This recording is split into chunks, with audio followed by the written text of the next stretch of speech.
Hey everyone, it's Lisa. So today I'm going to show you how to make a seafood boil. I love seafood. It's my favorite type of food, but unfortunately I am currently in a landlocked state and I have to travel 1 to 2 hours to get fresh seafood, which, with the pandemic going on, that's not doable right now.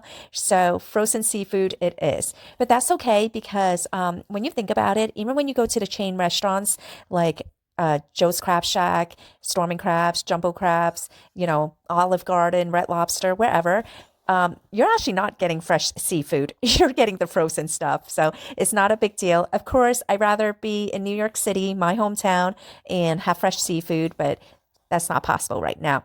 So first thing you do, fill a pot with water, break apart your corn. And I got sweet corn.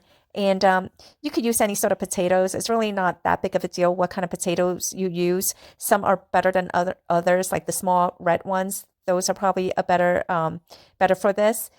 And you would clean everything, chop everything in half, and put it in your big pot of water until it's boiling.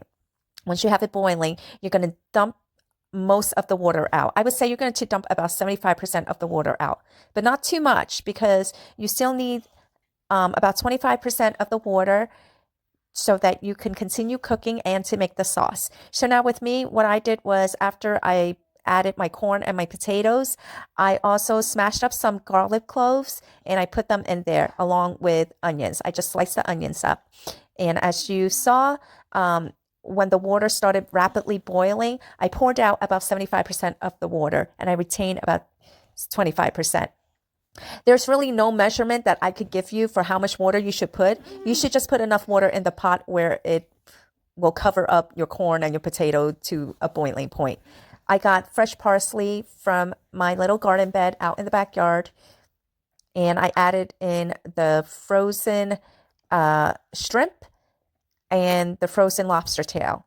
And I'm doing it again because as you're boiling, more water is going to be added on its own, but you don't need all that water. So you need to, again, dump out most of it so that you just have a little bit left so that you can make sauce out of it.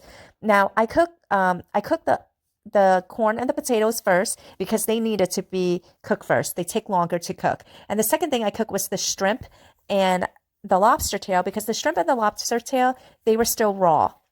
But the crab legs and the clams, those are actually already cooked. They're frozen, and they were the only ones that I could find that were available, but they were pre-cooked frozen.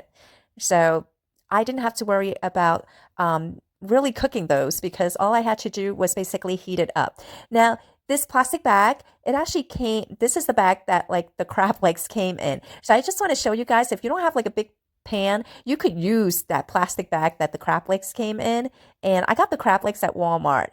So that's just an option if you don't have something that is like big enough to hold it.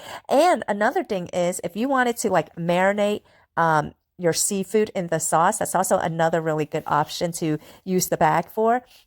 And also the bag is also good for using it as like, your throwaway bag to put in like the shells and stuff like that. So as for my sauce, I basically use whatever I had in the cabinets. I use chicken broth, I use pepper, I use paprika, butter. I put a whole entire stick of butter in there. I use soy sauce, I use fish sauce, I use chili pepper. That's what I really love about this. I mean, you could do it the traditional way and you can go and buy like seafood sauce. I don't like doing that though. I like being creative and my family loved the sauce. My husband was like, "What did you put in it, babe?" And I told him I just put like a whole bunch of stuff that I found. And this is my version of a garlic butter sauce. I really love it. So it was super easy. This whole thing took me about 30 minutes to make.